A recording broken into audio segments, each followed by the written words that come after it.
The Acolyte isn't ruining Star Wars. You are.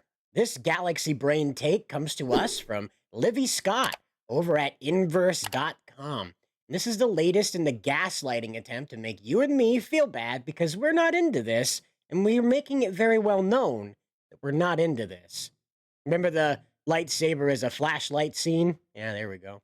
Anyway, they go on to say this. They say, no one hates Star Wars more than those who claim to be Star Wars fans. Sure, the past few years have given the fandom plenty to critique. But again, like they say this right out of the gate, no one hates Star Wars more than those who claim to be Star Wars fans. Obviously, people would be annoyed with what they care about not meeting their expectations. And isn't it hard to get more than two people to agree on a pizza topping? Don't you remember that? Don't you remember that old adage that you go out with friends and you all have to like preordain what you're going to have for pizza because in the moment, no three of you are going to agree on the same one? Well, guess what? The same thing goes for franchise fans. This is what happens when one guy expects to get a Darth Riven arc and another guy expects to get like a Planet of the Ewoks expansion, like a Planet of the Apes, but with the Ewoks, And they don't get either, and instead they get the Acolyte. But apparently that makes you an awful, horrible person because people who are like minorities, POCs, they never felt represented in Star Wars. They never felt like they belonged, apparently. Because it says it also must be the Acolyte.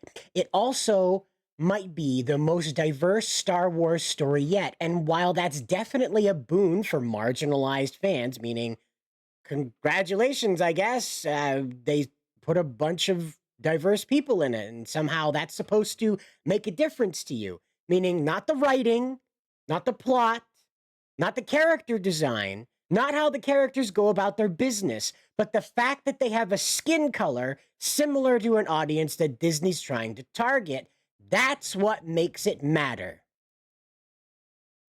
There's a fundamental problem here. Maybe we'll figure it out as we go along. It says that, it's made the Acolyte the target of a vocal splinter of the fandom. Yeah, right. Just a teeny tiny little splinter over here that's completely obliterating Disney Plus's ratings with all of this insanity. It's quite amazing to see, honestly, them cope this hard with the response to the Acolyte. But let's go on and find out more, shall we? And they went on, they said, we realize how ridiculous it all sounds, all of this idea that there's a woke agenda, and they're not just appealing to an audience that previously hasn't been appealed to by the Star Wars franchise. We all know that's not the case. They're spreading the message. And they don't care about the people that they hire into this. They don't care about the marginalized groups that they keep going on about. You're not human to them. You're a number. You're a checklist. You're an item on a checklist that they have to satisfy for BlackRock. That's what I hate about this. I grew up, I rented Steel. You remember that with Shaq? You remember Steel, the movie with Shaq there where he played John Henry Irons, the DC character? He was inspired by Superman. Well, in the movie that Shaq is in, he isn't inspired by Superman directly. Superman is either a fictional character or a character that's out of reach in this movie. And of course, a lot of people give it flack, but I rented that movie and watched it so many times the tape broke. I'm a huge fan of the famous Jet Jackson, R.I.P. the main actor there. I absolutely adored the Blade movie when it came out. And you know what didn't stick out to me? The fact that any of those characters were black. What stood out to me is that they were fun, exciting, and they had a neat way of handling their problems, all right? The tasks ahead of them. But Leslye Headland, Disney, Kathleen Kennedy, Bob Iger, BlackRock do not believe that that's possible.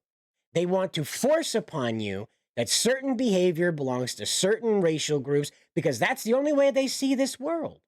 The only way they see this world is if race is some kind of category that you stuff people into and they have to abide by a certain stereotype in there. Have you noticed that yet? Have you noticed that? Well, let's go on. It says, in light of being told about all of this Acolyte agenda and all this woke things, she goes on and says, the writer of the article here says, we realize how ridiculous that sounds, right? God, I hope so. But if not, let's try this. The Acolyte is not actually ruining Star Wars, But the bigoted backlash is definitely ruining the fun for everyone else. Bigoted backlash. Watch this show and try to make sense of anything that its own premise tries to deliver to you. A man in a space hockey mask is asking an assassin to go out and kill people.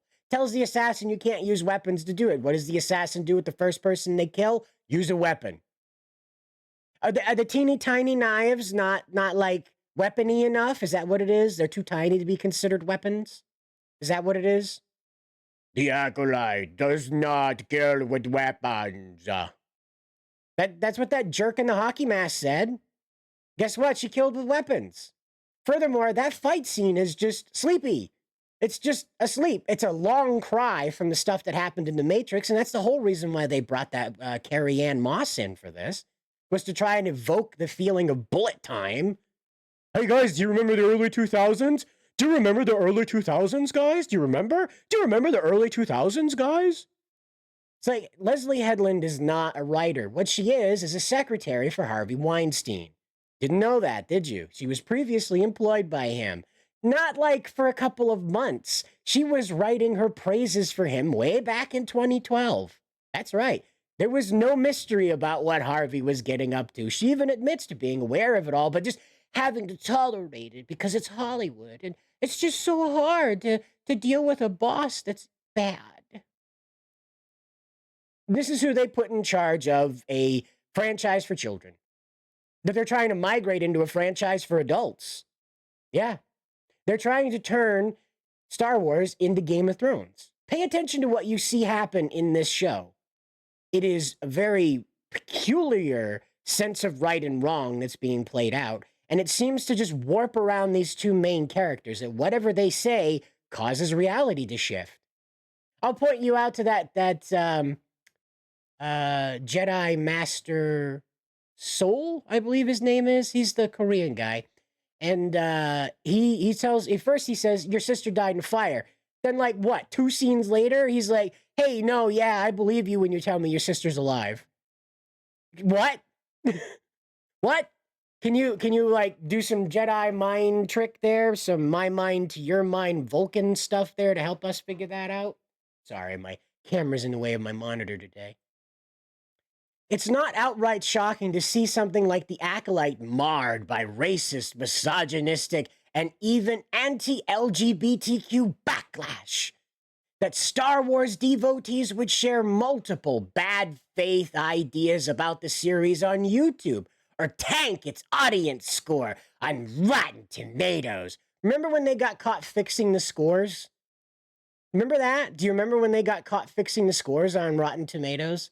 When Disney got caught buying favor with them? Isn't that interesting? Now they're mad that fans are allowed to express themselves without that tampering taking place, at least as noticeably as it did before. Let's put it that way. But we're still not done with this yet. We've still got another one to go here. And it's just, I'm sorry, again, my camera's in my way today. So here we go. This is the good one. This is the good one. It says, the origins of this toxicity aren't difficult to figure out. At the end of the day, it boils down to entitlement.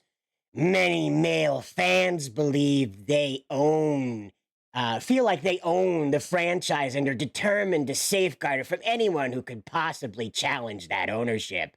That makes it hard for separate groups to coexist. And it's even harder for any non-white, non-male creatives hoping to tell stories within the franchise.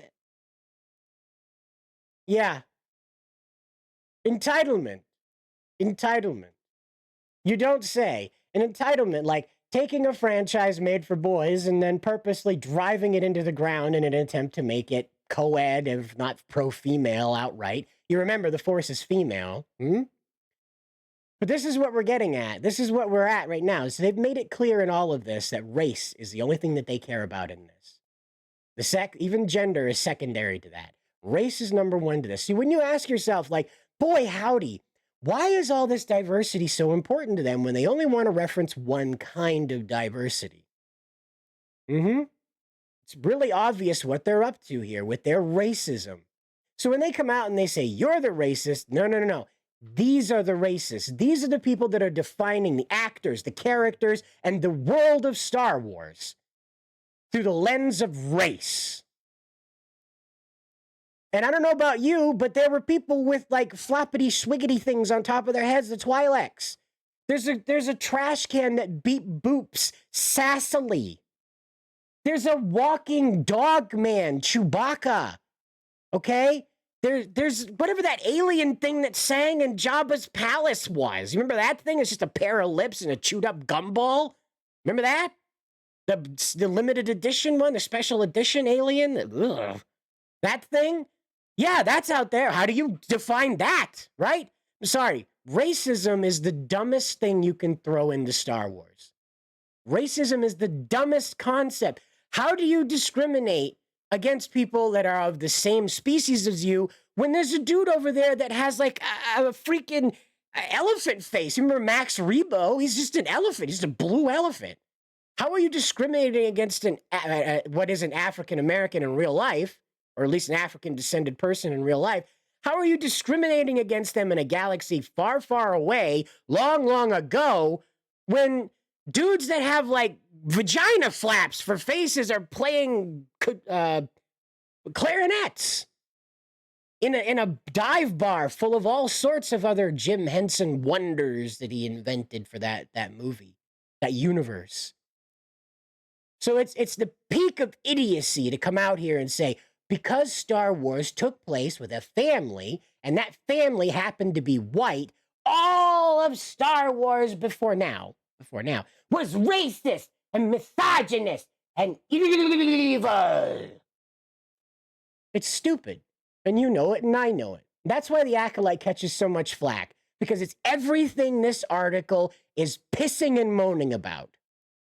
It's everything, all distilled down into a perfect poison to kill off this franchise. Because guess what's coming next? Leslye Headland says to her fans, go out and tell Disney that you want her to helm a Star Wars Knights of the Old Republic project centered on Traya. Just what you wanted, right? Another girl power, ultra diverse, ultra racist, ultra misandrist Star Wars product. Sounds great. Sounds great. See, this is the thing. The cruelest thing, the cruel, not cool, cruelest thing about the Acolyte is this. Had it been under another name, had it been under the Rebel Moon brand, it probably would have sold okay. But the fact that it's plugged into a universe that it is trying to usurp, remember that word? Usurp expectations. Leslye has gone back in time in the Star Wars universe to a time period long before Anakin, long before Luke, long before the problems of the Jedi Order. I believe Yoda's around, though. But again, she doesn't care. But this is way back before that. And so she's changing the history, the fabric of the Star Wars universe, so that her ideas are what Lucas's manifested, okay? What she's doing is she's saying what you love about the Star Wars trilogy, the original trilogy, and the prequel trilogy, if you're into those, what you love about them is now based in the history she created. Think about that for a minute. She's rewriting the past so that her designs are what George Lucas's creations execute.